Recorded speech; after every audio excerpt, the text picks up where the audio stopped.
It's that time again. The annual conference of the American Society of Ag Consultants, otherwise known as ASAC, is going to be held in Fort Myers, Florida, this November 4th and 5th. Kurt Covington is one of 9 professionals who will address the conference. The other speakers who will cover a wide range of topics represent Florida Farm Bureau, Florida Citrus Commission, University of Tennessee Institute of Agriculture, National Ag Law Center, Risk Mitigators and Advisors, Tyler Associates, as well as the lead economist for dairy at CoBank, and myself, Chrissy Wozniak from North American Ag. The day and a half of presentations will be followed by ag tours on Tuesday afternoon at Echo Farms, one of my favorite places here in Fort Myers. Attendees will experience farming at its most creative, with unique demonstrations, plants, and techniques being used to help farmers and urban gardeners in developing countries. A second tour at Echo will showcase simple technologies that can improve food, water, and shelter for millions of people. A third tour of a hydroponic grower is also being planned. For more information and to register, visit www.agconsultants.org. That's www.agconsultants.org. See you there.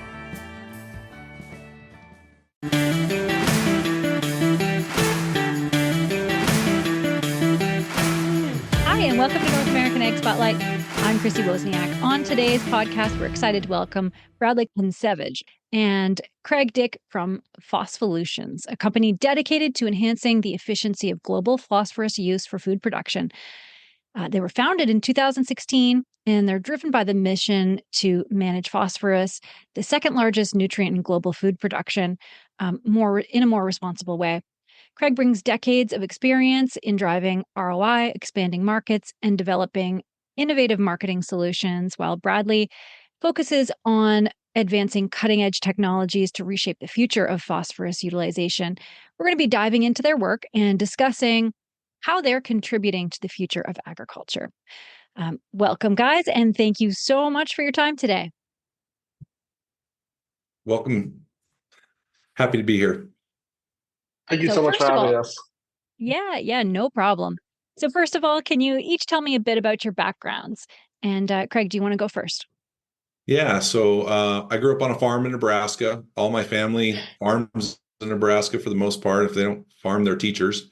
So have a background in agronomy, worked as an agronomist, and over the years moved more into the sales side and management of fertilizer and fertilizer companies, and helping different companies launch fertilizers technologies. So 20-year background really in crop nutrition and fertilizers. Awesome. And Bradlee? Phospholutions is my first opportunity to really engage with the agricultural market, and helping the company really push out sustainable entrepreneurship ventures and technologies is what brought me onto this mission. Oh, that's awesome. And welcome to the industry. You're going to fall in love and you'll be here forever. It's been great thus far. So can either one of you speak up? Can you explain the challenges that farmers face in managing phosphorus? What is the problem? And then how does your technology help improve phosphorus efficiency on farm? Yeah, I'll take that one, Chrissy. So, phosphorus is the number 2 most needed nutrient in crop production. Unfortunately, it is only available through either a mine source or manure. And of course, we don't have enough manure to cover every acre in the country. So the majority of our phosphorus fertilizer comes from mined mineral resources. In the US, we've got maybe 30 plus years left of mined reserves. And then it has to come from countries like Russia, Morocco, China, that we don't have the best trade relations with right now.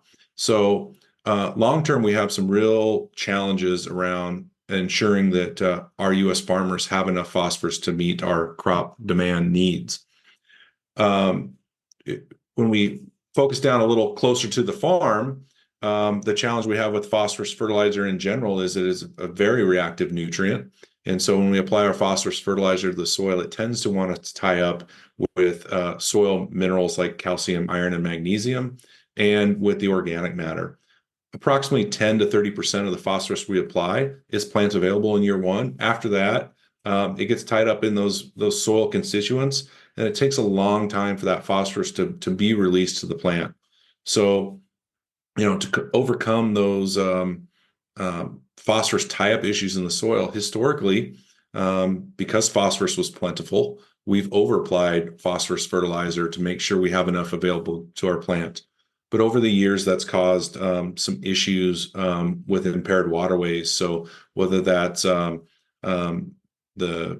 Gulf of Mexico issue with the dead zone, or the Lake Erie watershed issue with algae blooms, excess phosphorus in the environment is a problem. And so Phospholutions was founded with the mission to essentially solve all those issues by, one, making phosphorus more efficient so that we have to mine less of it, that we can apply less to our farms and not impact yields or farm economics. In fact, with a performance technology like Rhizosorb, we can actually reduce the cost of phosphate on farm and improve yields. So that was a lot, but it's a very complex global issue that has dramatic impacts on farm economics and ROI. And if we don't solve the on-farm ROI first, the rest of it doesn't ever get solved. Right. Yeah. Yeah. And I can definitely speak to the algae blooms in Lake Erie. I lived just a couple miles from Lake Erie most of my life up in Canada, and definitely you get to mid-July and you try to go to the beach, and those algae blooms would just be crazy, and the fish kill would be awful. So I've definitely seen, though, over the years it improve for sure in the past 20 years, but definitely have a long way to go. So can you? Sorry, go ahead. Yeah, it's also important to understand that, growers aren't over applying phosphorus because they're over applying. They're doing what the universities have told us to do to maximize crop growth. And so, farmers are only going to apply as much as they need to hit their yield goals. But, we just haven't had a tool historically that makes phosphorus more efficient like we do today. So I want to be careful not to place blame on the farm. Farmers are doing what the science has told them to do. And the awesome thing is there's new science now that growers can rely on to improve yields and fix some of these sustainability issues. Yeah, that's an excellent point, actually. And we always have to, especially when talking to consumers, a grower is never, even livestock, whether it's plants, you're never going to give them more than they need. Right. So, yeah. So great point. Glad you added that there. So what exactly are higher efficiency fertilizers? How does it differ from traditional phosphorus fertilizers that we've been using for decades? Yeah. So traditional MAP or DAP phosphate fertilizer has been created to be highly soluble, is developed in the 60s, and since then has been the primary source of phosphate fertilizer. What Rhizosorb does is it's a mineral additive that we put into the phosphate manufacturing process, and it gets embedded into the fertilizer, and it really works as a sponge to lightly hold that phosphorus in a form that keeps it plant available longer throughout the season, so that as the plant is growing and pulling phosphorus out of the soil solution, Rhizosorb will release phosphates on a 1-to-1 basis. So we have a constant stream of soluble phosphorus to the plant. And so what that allows us to do is apply less phosphate, but get the same yields or better. And so that's really a dramatic shift. The technology was developed by a world-renowned horticultural researcher at Penn State.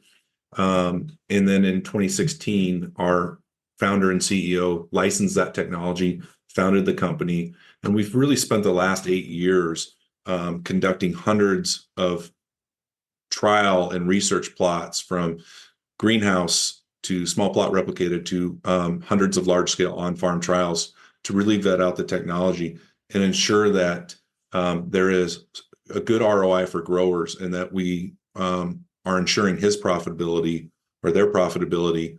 Because again, at the end of the day, if it doesn't work on farm, you're not going to solve all these other challenges related to phosphorus. Yeah, that's really good. And what are some of the long-term benefits that a grower would see or could expect using this more efficient phosphorus? So it really all starts with short-term benefits of we're able to, on the economic side, reduce the growers' cost of phosphorus on a per acre basis by up to 10%. So there's an initial cost savings there.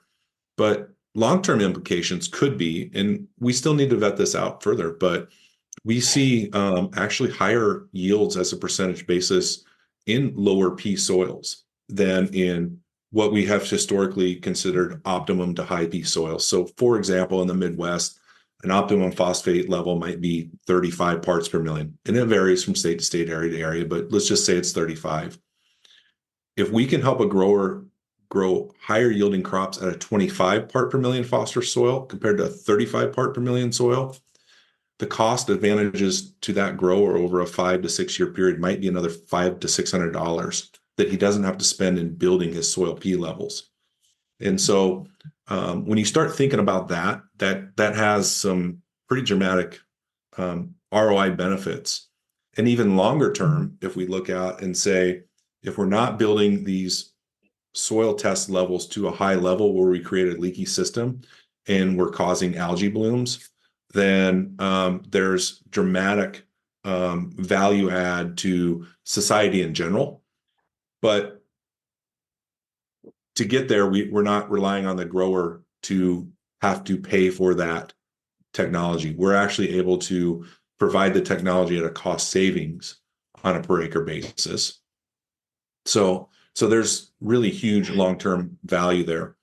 Now, one last thing on sustainability side is we have been approved in the state of Pennsylvania as an enhanced efficiency fertilizer.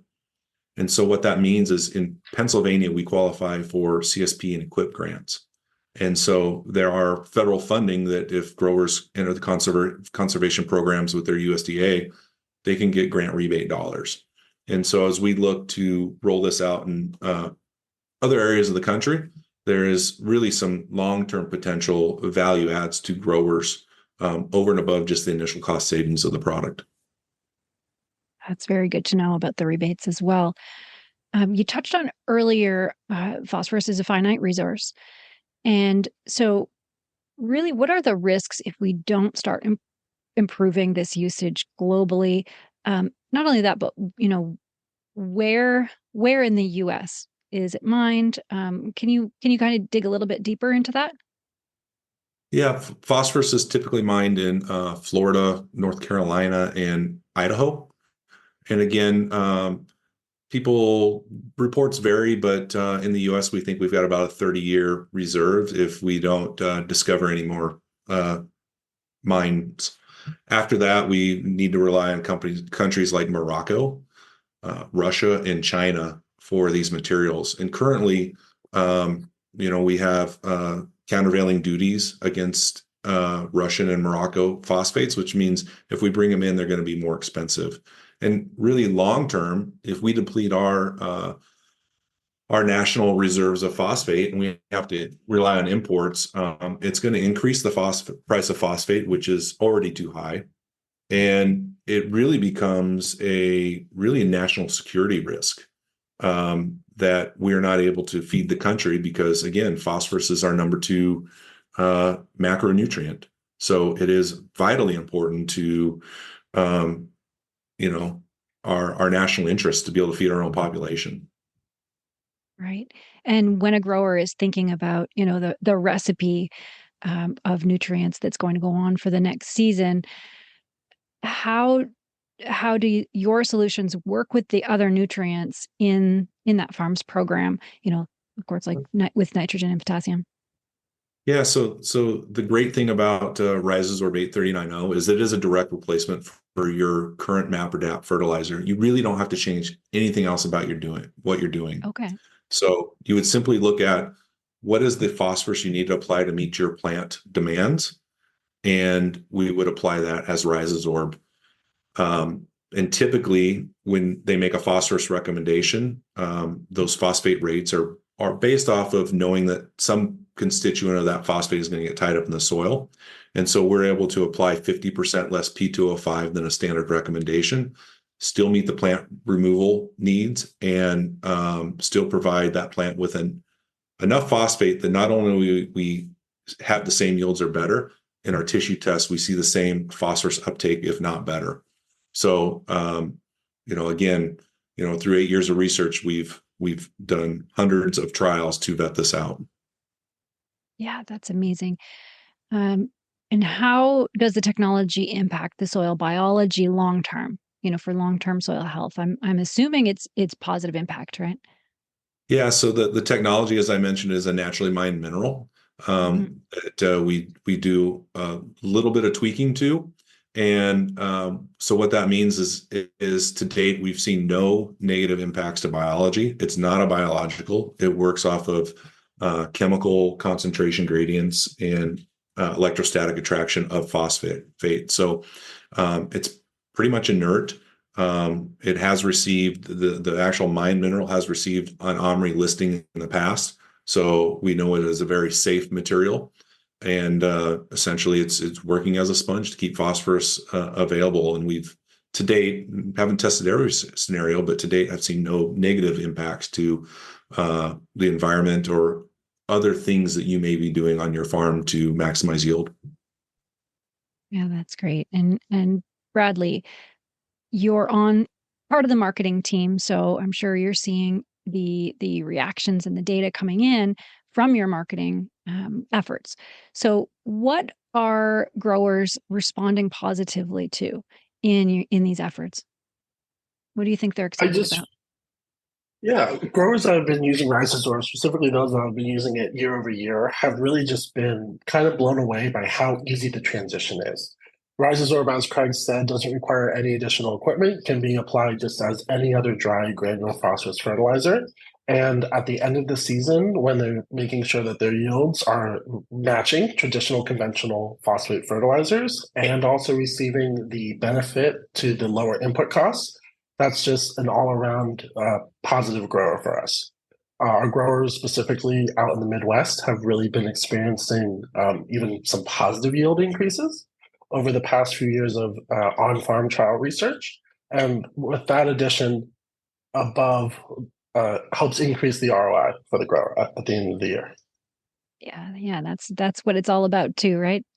So, if a grower wants to transition, what are some steps they need to take? Can they just start using it next year? What do you recommend as a process? Yeah, so they would need to contact their retailer. We sell Rhizazorb 8390 through traditional distribution and retail channels. We've been working with a number of distributors and retailers, so as well as having product warehoused at different terminal locations across the Midwest. So they can contact their retailer and ask for it, or they can go to phospholutions.com and look up one of our regional sales managers and contact one of our regional managers to get a little more information about what's actually happening in their backyards in terms of the availability of Rhizazorb. Oh, that's great. And I have one last question for each of you. What are you most passionate about in what you do, and why are you serving the ag industry? And Craig, we'll start with you.